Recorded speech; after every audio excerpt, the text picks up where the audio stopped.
9 people left their homes with no idea they were leaving their last. These people were killed yesterday, Sunday, 16 July, by unidentified men at Nancho Junction, Bamenda, in northwest region of Cameroon. Good afternoon, ladies and gentlemen. It's midday on Équinoxe television. You're welcome to the Bilingual Newscast.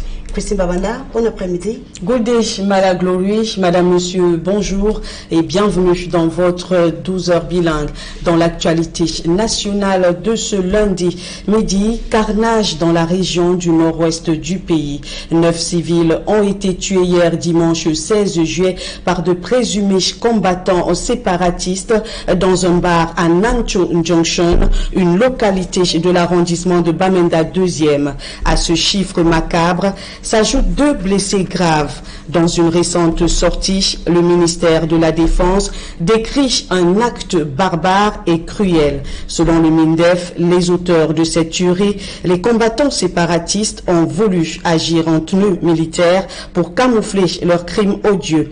Les forces de défense et de sécurité promettent de traquer ces criminels jusqu'à leur dernier retranchement.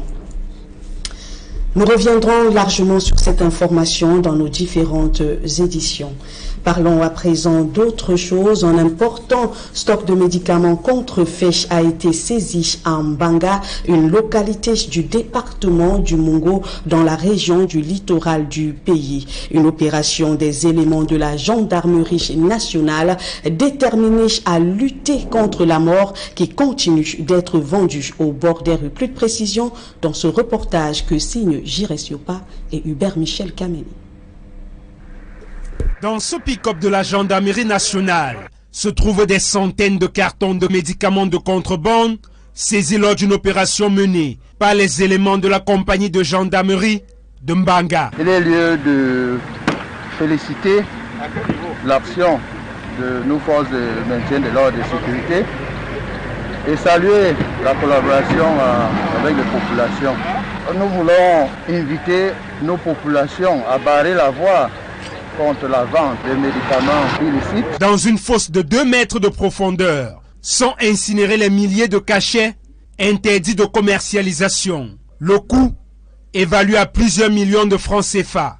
Ces produits peuvent s'avérer toxiques et dangereux pour la santé des consommateurs. Et sous instruction donc de M. le préfet du département du Mungo, il a été demandé de procéder de manière formelle à la destruction de tous ces produits. C'est tous ces médicaments et psychodromes qu'on vend ici et là qui détournent nos jeunes et les détruisent et nous créent des soucis de maintien de l'ordre. L'enquête se poursuit au parquet de Manga pour établir les responsabilités de toutes les personnes impliquées dans ce trafic. Chaque année, les faux médicaments sont à l'origine d'au moins 100 000 morts en Afrique. En 2021, l'on évalue à 3 milliards de francs CFA les médicaments de contrebande saisis au Cameroun. 206 saisies annuelles, selon le ministère de la Santé publique. Des chiffres qui, à suffisance, démontrent l'ampleur de ce phénomène qui a fait son nid au Cameroun. Et ce sont les populations qui payent le lourd tribut. Les agriculteurs de Penda Mboko, une bourgade située dans le littoral du pays, disent être pris au dépourvu par les prix bas que leur imposent les commerçants. Janine Yonta, Innocent Abega et Jean-Paul Boyo partagent avec nous leurs récriminations.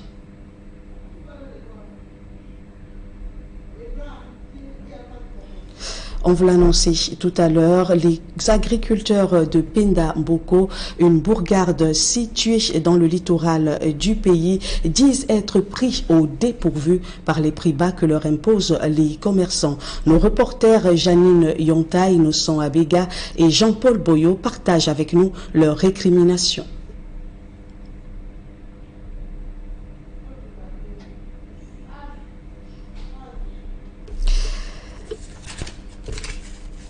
Fini donc la télé et le foot pour cette période de vacances pour les jeunes de Bazou, une localité située dans la région de l'ouest du pays. Ils sont donc plus de 400 vacanciers à être et à recevoir des formations dans différents domaines. Notre reporter Narcisse Jérôme Sobzé s'est rendu sur place. Dans le cadre de l'exécution de son programme du numérique chez les jeunes, le ministère des Postes et Télécommunications vient de patronner, dans l'avancement de Bazou, le lancement de l'édition baptisée Spéciale Vacances Informatiques. Les jeunes qui participeront à ces activités bénéficieront de plusieurs formations dans le domaine de l'informatique. Ces formations permettront aux élèves participants de passer des vacances en couleur, des vacances au cours desquelles des notions informatiques utiles à vie sont acquises. Vous savez, l'informatique est au cœur de tout en ce moment. Et cette 4e édition, justement, va permettre à nos enfants de consolider leurs connaissances en la matière, que la plupart d'entre eux ont été à la 2e, voire la 3e édition. Donc ils auront l'opportunité de consolider, n'est-ce pas, leurs connaissances en matière informatique. Les cours dispensés seront entre autres la formation d'initiation en informatique et à la bureautique, la formation en Word et Excel, l'infographie, les cours en langue Medjumba et même l'acquisition des notions en pâtisserie. Sous la houlette et sous le conseil de monsieur le préfet Essomba, à qui nous disons grandement merci pour cette idée géniale. Et ensuite, nous avons innové en l'apprentissage de la langue anglaise et la culinaire. Placé sous le patronage du ministère des Postes et Télécommunications, le programme spécial vacances est célébré cette année sous le thème « Avec l'informatique, la jeunesse du Ndé est assurée et sécurisée ». Il a précisé que près de 400 jeunes prenaient part à ce lancement. Dans le reste de l'actualité, notamment en Tunisie, face aux critiques jugées racistes, le traitement réservé aux subsahariens en situation illégale dans son pays, le président tunisien Kaïd Sayed se défend et monte au créneau, refutant ces accusations, mais également l'idée de devenir un pays de transit. Son pays, selon lui, est la cible de cette immigration, une opération pour déplacer et non une immigration régulière. Elle est encadrée par des réseaux criminels de trafic d'êtres humains et d'organes qui visent non seulement à s'enrichir, mais aussi à déstabiliser le pays.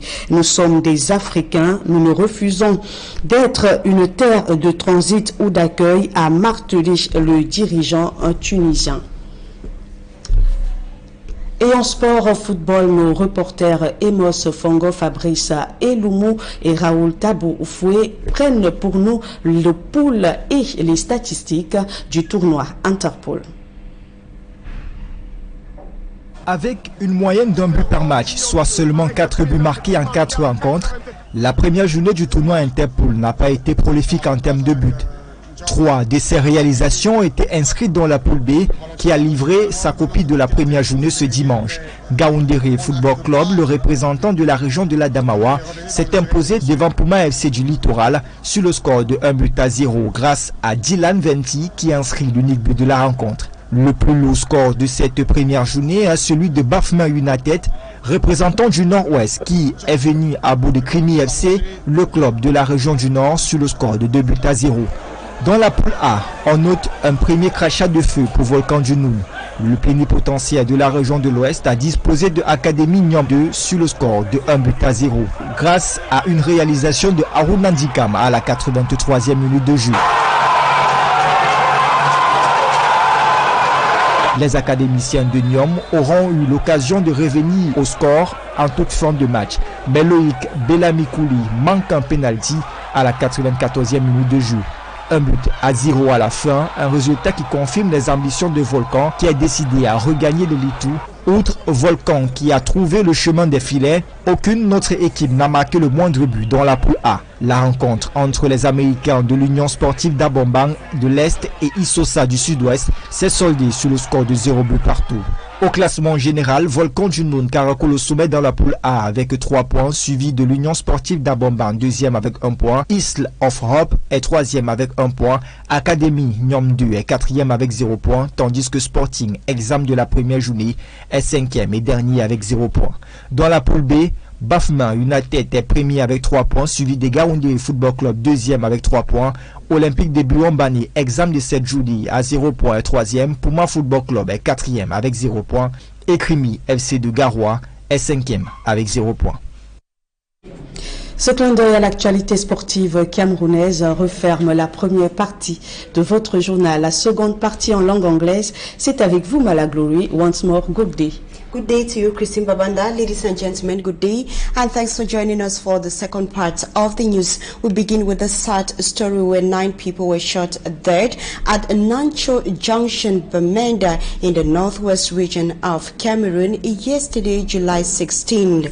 In reaction to this, the Ministry of Defense, through the Communication Department, in its recent outing, described the act as cruelty and barbaric. According to the Ministry of Defense, they are separatist fighters who dressed in military uniform and fired gunshots at customers of a bar around Nancho Junction, causing 9 deaths and 2 serious injured persons. The defense and security forces promise to track down the criminals. And on to something else, farmers in the Pendamboko in the Mungo division of the littoral region have promised to abandon agriculture. They say they do not make maximum profits of the product they sell to the retailers in the littoral region in the city of Douala, as they sell us at low cost, and those retailers buy it or resell it at very high cost. As you tell us, Innocent Aze. It is the harvest season in Pendamboko in the Mungo division of the littoral region. Farmers battle with the deplorable state of roads to get their farm produce, comprising cassava, yams, plantains, and others, home and to the market.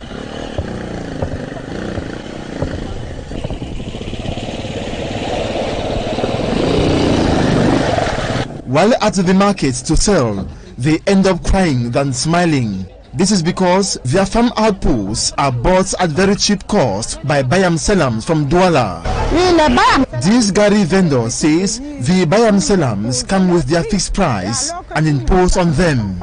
The price is usually very discouraging, whereas oil they use to fry the Gary is very expensive in the market. A litre costs 1,000 francs CFA, and they are unable to generate profit. These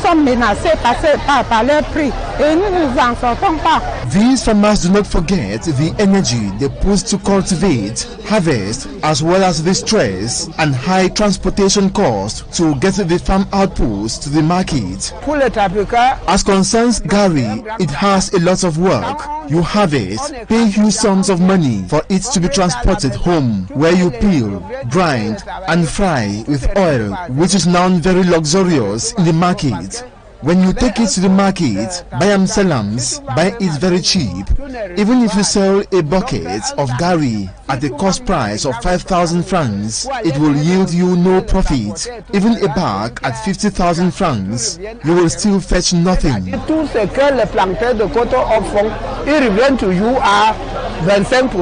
Same goes to all the foodstuffs they sell. Le prix n'est pas bon. Et quand ils prennent comme ça, ils partent vendre à Douala, ils vendent bien. Ici, là, on donne le prix de rien. Les Bayam Selams, parce qu'ils ne disent jamais la vérité. When Bayam Selams buy from us cheap, they go to Douala and sell at very exorbitant prices. So the gain goes into their pockets, while we benefit very little or nothing. Ils payent ça à 1 000 francs, 1 500, 2 000. Mais ailleurs, disons qu'à Douala, ils dépassent même 6 500. Mais ça dépasse. Mais c'est nous les perdants parce qu'on n'arrive qu'ici. We learn many farmers have abandoned agriculture as a result. Oui, beaucoup de gens sont en train de fuir l'agriculture parce que quand ils investissent pour travailler, à la fin, ils n'arrivent pas à bien vendre leurs produits.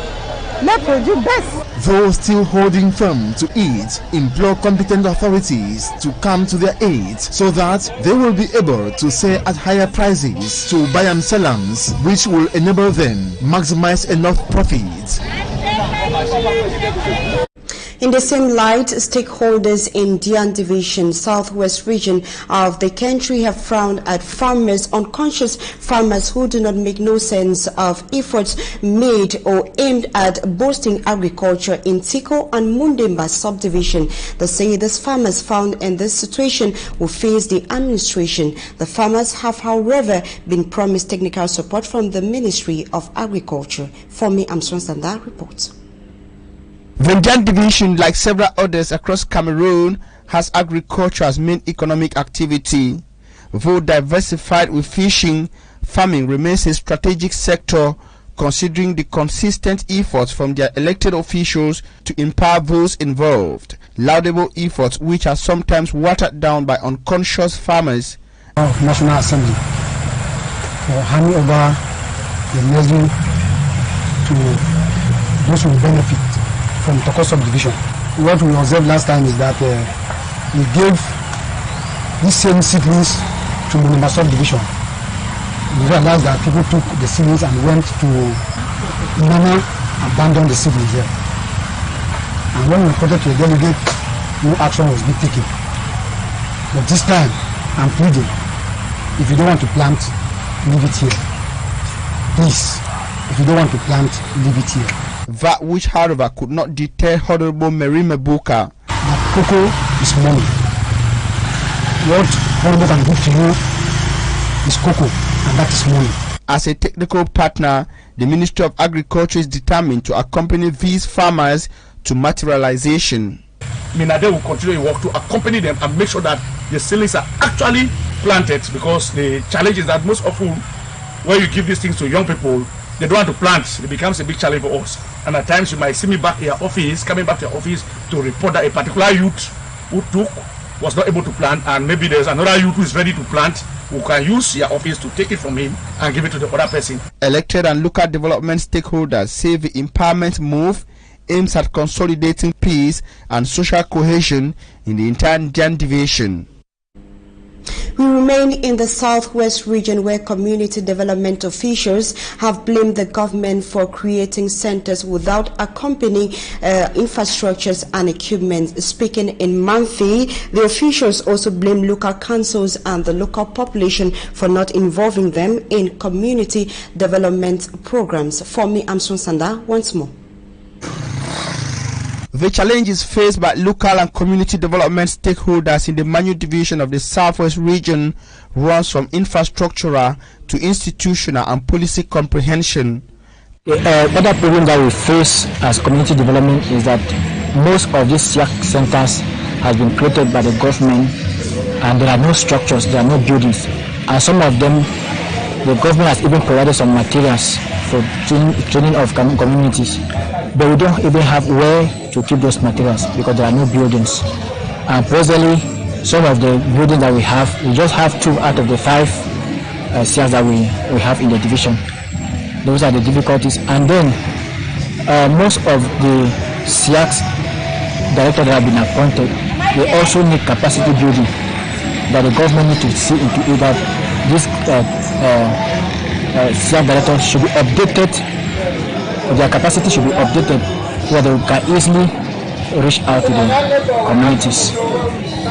Most of the time when we go to communities and we talk about community development and SIAC, they are not aware. So that's why we have decided to call on the community to come together so that we can inform them about SIAC and local and community development. In Akwaya, like the Upper Bayang subdivision to Eyumujok and Manfi Center, the situation has further been worsened by the Anglophone crisis. I'm Kolayab Daniel, a group from Masaka in Akwaya subdivision. Development started coming in our area, not of these years, but other partnerships were coming. But because of this crisis, it has now actually disturbed most of this development from coming to us. To the divisional delegates of agriculture and rural development, the local population is ignorant of these decentralized programs of the Ministry of Agriculture. And even our traditional councils should harness the services of these SIAC directors, because they are there and because they are not calling them to be part of their community development committees. They don't get to feel the impacts of these SIAC directors. So we are pleading that the mayors should try as much as possible to work with the SIAC directors so that they help them to create these village development committees. These worries and others were raised in the course of an educative one-day seminar organized in the Manu Divisional Headquarters of Manfi to educate Manu Divisional communities on their role in assisting local community development projects. Blaise Calabar, the Cameroonian comedian, has been laid to rest alongside his 3 siblings in Bafoussam West region of Cameroon. This comes after all of them were involved in an accident in Konsamba during the weekend. Our reporter Esie Lucy Lengo takes us back to the incident that occurred on Saturday. The Cameroonian comedy industry is in shock after the demise of one of its comedians, Blaise Calabar. Blaise Ndefofoso perished alongside his sisters in a fatal road accident that occurred on the National Road number 5 near Konsamba on Friday, July 2023. C'est une voiture qui venait d'acheter, ça fait à peine 4 mois. The Toyota Yaris vehicle collided with an interurban agency bus heading to the West region around Barry. Face à face.